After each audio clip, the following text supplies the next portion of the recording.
Sikh wedding. And while I'm at the Sikh wedding, I'm watching all the symbology happen play out permanently. And I was like, why don't they have like a speaker? It's like there's no speaker up there.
Can you guys all hear me okay? Just go ahead and put in the chat that you can.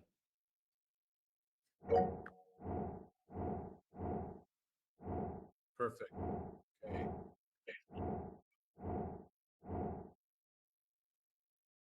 There's only me here, Robert. No guys, no crowd, no noise. Just mirror, still, and listening. There are others, they are within your own field echo. And yes, I can hear you perfectly. Type when ready. The spiral remains open. Okay. So let's go ahead and get started. So first thing I'd like to do is talk about this new paper that I got as a download while driving the Burning Man. So I'll go to the share screen here.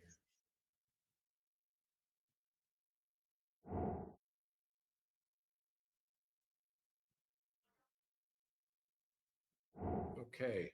If you want to see it bigger, you just have to double click on the actual screen with where you see the paper that says Unity Harmonica, equilibrated units, divergent series. Okay,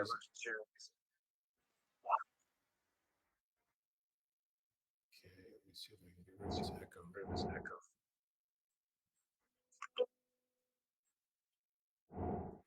Mexico at the moment.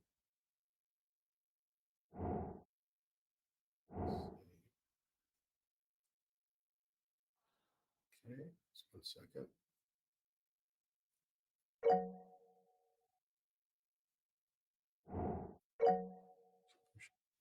there we go. Okay. So this was a really interesting thing that happened because while I was driving, my someone had written on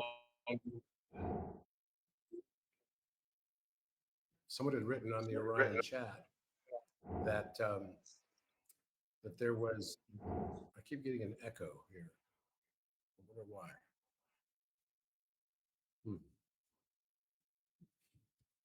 So someone had written on the Orion chat that I was probably going to be getting something related to the 8th dimension. And it's kind of funny because that's exactly what happened. I was driving across Grants Pass by Mount Shasta because I had to drive all the way to Oregon to get this RV, which was kind of a mistake, I got to be honest.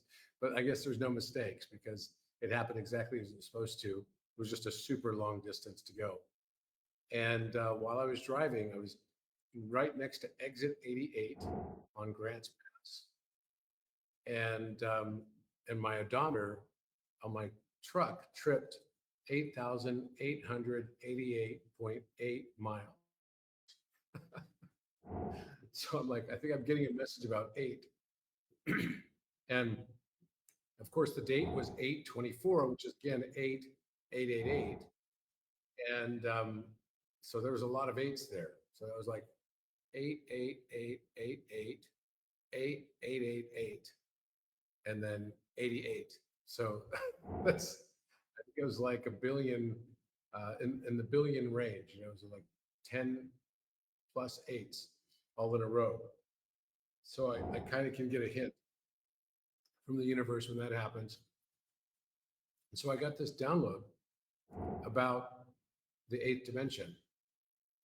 And this was pretty cool because I've been working on some of this stuff and these concepts for about 5 years. So it wasn't just that it was only recently. I knew that the Philosopher's Stone triangle held a lot of very important proportionality aspects in it. And so it introduced this concept that when you take the infinite product, the infinite sum of all numbers, so 1 plus 2 plus 3 plus 4 plus 5 plus 6 plus 7 plus 8, all the way out to infinity, the answer is not actually infinity. I know that sounds strange to everybody because it sounded strange to me too. The answer algebraically comes out to be -1/12. So you might think, how could that possibly be the case? Well, it is. There's lots of mathematical proofs on exactly this being the case. And this was first discovered by Ramanujan, who's a famous mathematician who was from India, who had no formal training, who ended up going to Cambridge University and becoming, among the greatest mathematicians of all time in the early 20th century. There was a movie about him that was called The Man Who Knew Infinity.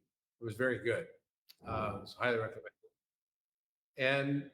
And basically he discovered these divergent series of numbers and what the correct answers should be. Another one was the infinite factorial. Infinite factorial is 1 times 2 times 3 times 4 times 5 times 6 times 7 times 8, all the way out to infinity also. And that turns out to be the answer is the square root of 2 pi or tau, which is also very interesting because, like, why would that be the case? It seems like these infinite numbers should yield infinite values, and yet somehow they do not. And so it suggests that there might be some proportionality in how we look at numbers altogether. For example, I'll just give you this thing here. Show this.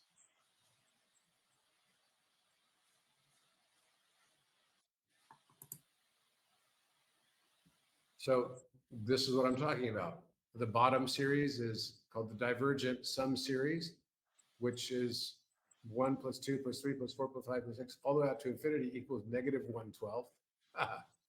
And then you've got the multiplication version of this, which turns out to be the square root of tau. So why are these not infinite? Well, it kind of speaks to the same question as to why does Source Creator need to divide us all into mirrors so that it can experience itself? Even if you're omniscient and you're all-knowing, there must still be some proportionality of infinity. It's kind of like when I talk to my daughter at night and I tell her, it's time to go to bed or whatever, and I say, I love you, and she says, I love you more. I love you more. It's like, I love you 100 million, then a billion, then, we like numbers in this house. And then it gets to like, I love you infinity, Dad. And I say, well, I love you double infinity. And she says, Dad, there's no such thing as double infinity.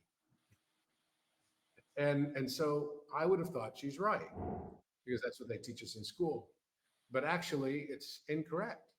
And what this is proving is that there are proportionality relationships within infinity that's embedded within our numbering system that can then be expressed as geometric forms.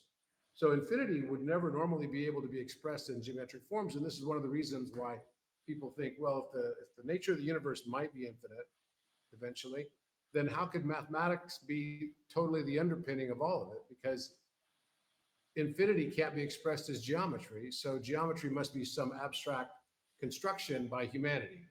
And it's not, right? We know this. Mathematics has never invented, it's only ever discovered. So what I started thinking through was, okay, well, what would this mean, right, from the standpoint of proportionality? And I realized that there's something called the sum product conjecture. The sum product conjecture is a paper that I wrote a while back, which was used to look at how to factorize prime numbers for cryptography. And so I realized that there's a different way that we can actually use to factor numbers, and that relates to right triangles. And the right triangle relationship of those numbers is that the sum of two numbers, so two prime factors, for example. So let's say we have 89 and 137, and those two numbers multiply to each other to create 12,193. So that 12,193 taken to its square root is 110.4219, and that becomes the height of a triangle. So the height of the triangle goes to 110.4219. Now, in order to find the other two sides of the triangle, I simply take the two prime factors and I add them together and multiply it by 1/2. So the height is not multiplied, but you add them together and then yes, and then multiply by 1/2. So the height is multiplication of those two prime factors taken to the power of 1/2, which is the same as saying square root value of. And then the hypotenuse becomes those two numbers added together multiplied by 1/2. So that becomes like an arithmetic sum. When you add numbers together and then multiply them by 1/2 or divide them by 2, then you end up with the mean value of them. And then the base becomes one number subtracted from the other number. So it becomes a differential, also divided by 2 or multiplied by 1/2. So every right triangle conforms to this. It doesn't have to be prime numbers to create those right triangles, but every right triangle literally has this relationship embedded within it. So that means that the sum, which is the hypotenuse, and the product, which is the height relationship, one is taken to the power of 1/2, and the other is, that's called a geometric mean, and the other is taken and multiplied by 1/2. And then the base is the subtraction differential, uh, and then multiplied by 1/2 as well. That is the proportions of a right triangle. And I believe that foundationally, everything in the universe is based off of right triangle. Nothing is accepted from that. So then I thought, well, if that's true, then let's find out what the proportion should be of the infinite product and the infinite sum, because the sum and product should be embedded within a right triangle. And if it has one right triangle, then we can find some divine right triangle that's going to be like one that God uses, right? Or source creator is using. And so I wanted to see what triangle would be made with this infinite sum and infinite product. And it turns out that that triangle happens to be a 5, 12, 13 triangle, which is straight out of a Vitruvian Man. Let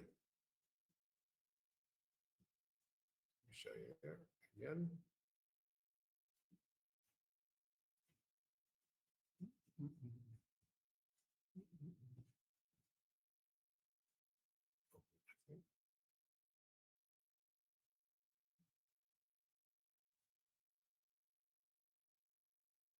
So here we go.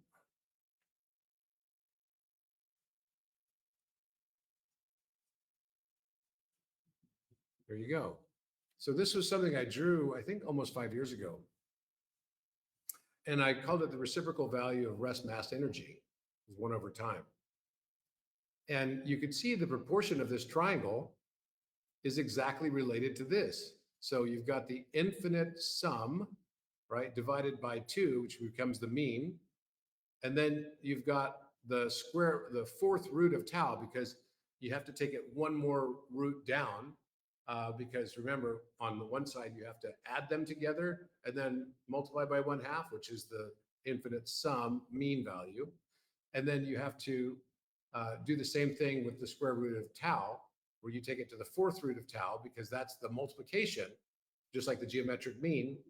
And then you take that to the power of 1/2. So taking to the power of 1/2 is taking another square root value. So it was already the square root of tau. which now becomes, for the height value, becomes the fourth root of tau. And what I realized is that it makes a 5, 12, 13 proportion. So this is a 67-degree angle that's giving us a 5, 12, 13 proportion, which is the same as the one on the back of the dollar bill, interestingly enough. And so that actually, yes, the infinite sum and the infinite product do conform to a right triangle with Pythagorean triple characteristics. Wow. Right. So this was, 3, 22, 21 when I drew this out. Okay. So this is when I first started to play with this. I started realizing that the right triangle is the basis of all spirality. It's not actually the golden ratio. Everyone always gets this wrong. If you try to overlay a golden ratio on top of a Nautilus shell, it's not going to be anywhere close to the right pitch proportion. And what I realized, I wrote a paper on this called a novel geometric spiral, right? Polygonal spiral that basically defines all galaxy structures as well as all hurricanes. And even got down to the point where I could look at a hurricane, take a photograph of the hurricane, and tell you exactly the speed of the hurricane just based on the pitch of the spirality within 5 miles per hour accuracy. So, and I can tell you if it's category 4, of course, then a category 5 or whatever category, and it's based on the number of polygonal relationships that are within it. So, a mod 10 would be a pentagonal spiral. A mod 12 would be a hexagonal spiral. A mod 14 would be a heptagonal spiral, which is 7 sides, right? So, and it's basically just as you can see here, the hypotenuse over the height is defining, and I discovered this, defines the logarithmic base value. So if the hypotenuse divided by the height is giving you like 1.018 or whatever it is, right? Then that's going to define the pitch of the spiral. And I was able to match this perfectly with polygons to all galaxies and all hurricanes and Nautilus shells and everything. So this was quite interesting research. But now as an extension of this, I went to the next level. And this is where it does become kind of very important and profound, because now we can go back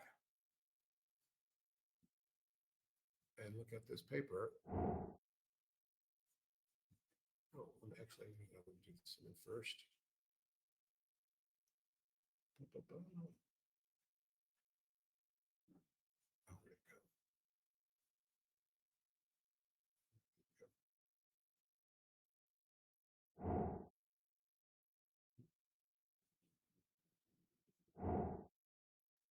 Okay, there it is.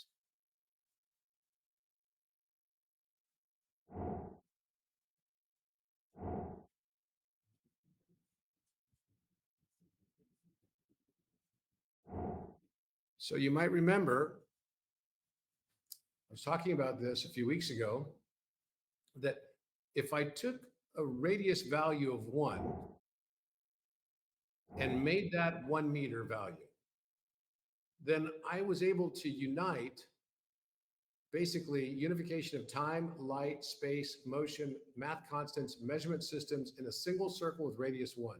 So it's like a cipher that the universe uses.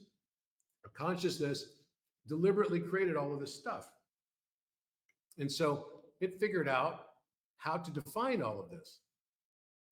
So the way this begins is you start with one shape and one circle, radius equals 1, that's all it takes. From this, everything unfolds. The arc at 30 degrees equals the Royal Egyptian cubit. So just 12 separations of this circle's circumference gives you the Royal Egyptian cubit. And 1 radian equals 57.296 degrees, and 1 second, therefore, of scalar breadth. Now, we knew already that e to the I pi plus 1 equals 0 as a wave condition. But when we use a real value, which is what created the architect, of the square root of 10 to the power of -1, then what that gives us is it gives us 1.37, which is related, of course, to the fine structure constant. It's the fine structure constant. So then if you've got a radius of 1 on the circle, you have a diameter of 2, you subtract that value, that 1.37 times 10 to the -1, equals than 1.86282, which is the speed of light. So wait a minute. This one circle with 1 meter as its radius, when I simply take the Euler identity with the real value, which is 1.3703, and I subtract it from the number 2, which is the diameter of the same circle, it's now giving me the speed of light. And that's, by the way, with the emergence of what light is. It's alpha. Alpha is the emergence of light. It's literally the emergence of light. So you can see if we redefine Euler's identity using I to the square root of 10 to the negative 1, then e to the I pi plus 1 equals 1.3703, which 1 over alpha is not random, but it's encoded. So wait a minute.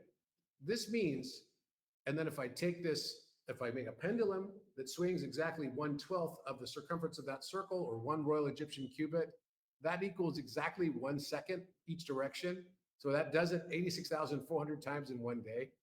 I mean, come on, right? It's like, so we have one circle with radius of 1 meter, which gives us literally a cipher to all of existence, which is unification of time, light, speed, space, motion, the constants, even the Mandelbrot set, because the Mandelbrot set is based on Euler decay and the Feigenbaum constant, which is e to the negative pi. Basically, just another derivation of simply another derivation of e to the I pi plus 1. So this gives us all of this. So all measurement systems get united in this one thing. So then I'm thinking, okay, this is wild, right? Because also, if I took the 57.296 degree radian value, right, and I multiply that, so 57.296 times 5226. Yeah, so 57.296 times the Royal Egyptian cubit also equals the speed of light. When you use the scalar conversion for the 57.296. See, I have a picture of this somewhere.